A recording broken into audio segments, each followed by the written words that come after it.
นิดนึงเป็นเยอะนิดนึงกำลังเกี่ยวกับเรื่องนิดนึงนิดนึงเดี๋ยวหอนก็คักบ้านนี่น่ะก็ขึ้นสูงลองดูสูงกว่านั้นนิดดูสูงกว่านั้นนิดโคหัวขึ้นหน้าข้างไหนของเบิ้งข้างนี่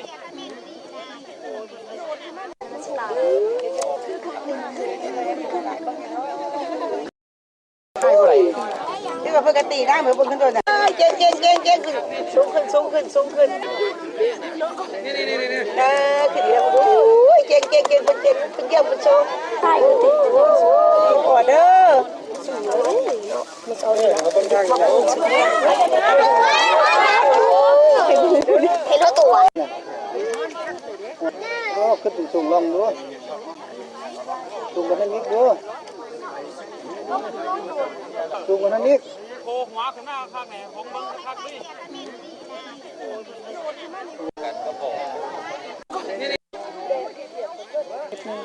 นิดนึงเป็นเยอะนิดนึงกำลังเกี่ยวกับเรื่องนิดนึง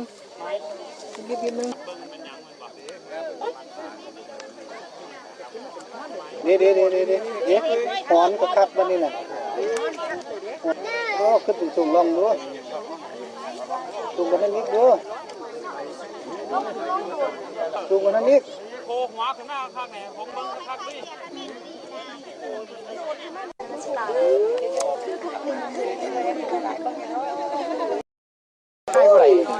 ที่ว่าปกติได้เหมือนบนขึ้นตัวน่ะเก่งสูงขึ้น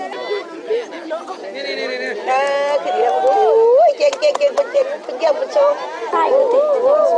ขอเด้อมันเอาเลยเห็นตัวก็ขึ้นสูงลองดูสูงกว่านั้นนิดดู